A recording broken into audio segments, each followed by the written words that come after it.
Hello అండి, Bibi Shafika Sona homely kitchen షార్ట్స్కు స్వాగతం అండి. చూస్తున్నారు కదండి, ఇవే మునక్కాయలండి. చిన్న పీసులా కట్ చేసి అందులో పెద్ద ఉల్లిపాయలు యాడ్ చేసామండి. చూస్తున్నారు కదా. ఇప్పుడు అందులో కొద్దిగా పసుపు, కొద్దిగా కారం, కొద్దిగా ఉప్పు యాడ్ చేసామండి. పెద్ద ఉల్లిపాయలు కొద్దిగా లావు పీసెస్లా కట్ చేసామండి.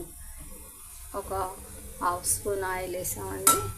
ఈ విధంగా మునక్కాయని ఇప్పుడు మనం బాయిల్ చేస్తున్నామండి.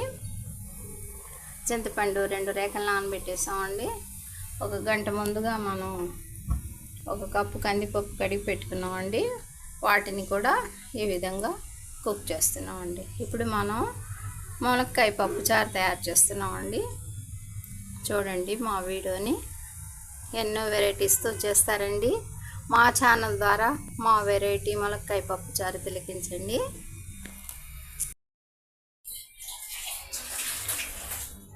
మనం పప్పుని గ్రైండ్ చేసేసామండి. అందులో 2 కర్రీ రెమ్మలండి, అదేనండి కరివేపాకు రెమ్మలు యాడ్ చేసామండి.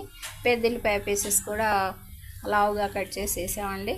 ఇక మనం బాయిల్ చేసి పక్కన పెట్టుకున్న ఈ డ్రమ్ స్టిక్స్, అదేనండి మునక్కాయని కూడా ఇందులో యాడ్ చేసేస్తున్నామండి. చూస్తున్నారు కదండి, ఈ విధంగా మన పప్పు రెడీ అయిపోతుందండి. ఇక ఉప్పు, పులుపు మన టేస్ట్ని అనుసరించి మనం యాడ్ చేసుకోవటమేనండి. చూస్తున్నారు కదా, మన మునక్కాయ పప్పుచారుని చూస్తున్నారు కదండి. మన పప్పుచారు మరుగుతుందండి ఈ విధంగా మునక్కాడలతో. వెరీ సింపుల్ ప్రాసెస్తో ఈ మునక్కాయ పప్పుచారు మనం తయారు చేసుకోవచ్చండి. చాలామంది చాలా రకాలుగా తయారు చేస్తారండి.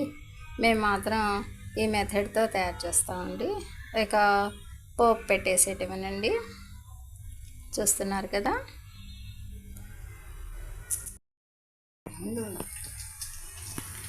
మన పోపు మసాలా కూడా రెడీ అయిపోయిందండి. పెద్ద ఉల్లిపాయలు, కర్రీ లీవ్స్, తిరగమాత గింజలు, కొన్ని మెంతి గింజలతో. చూస్తున్నారు కదండి. ఈ పప్పు చారుని మనం ఇందులో యాడ్ చేస్తున్నారు కదండి. మన మునక్కాయ పప్పు చారు రెడీ అయిపోయిందండి. మా ఈ చిన్ని వీడియో నచ్చితే బీబీ షఫికా సోనా హోమ్లీ కిచెన్ షార్ట్స్ని లైక్ చేయండి, షేర్ చేయండి, సబ్స్క్రైబ్ చేయండి. బై అండి.